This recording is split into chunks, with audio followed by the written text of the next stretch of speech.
L'Unic Star, le uniche pagliette antibatteriche in commercio, prodotte anche per i marchi più importanti, sia nazionali che internazionali.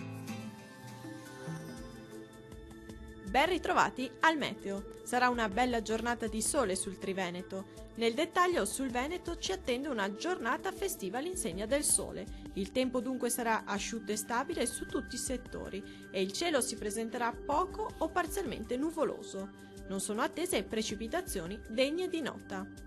Temperature minime comprese tra i -2 e -5 gradi. Massime comprese tra i 2 e 4 gradi. Diamo uno sguardo al Friuli Venezia Giulia. La situazione sarà molto simile, con ampio soleggiamento un po' su tutti i settori e il cielo che si presenterà sereno o al massimo poco nuvoloso. Più nubi invece sui rilievi alpini, ma senza nessuna conseguenza. Temperature minime comprese tra i -4 e -1 gradi. Massime comprese tra i 3 e i 5 gradi. Vediamo infine la situazione del Trentino Alto Adige.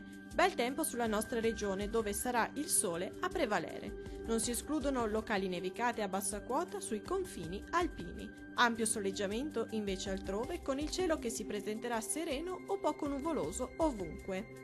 Temperature minime comprese tra i -1 gradi, massime oscillanti tra gli 8 gradi. Dal meteo di Antenna 3 è tutto, arrivederci al prossimo aggiornamento.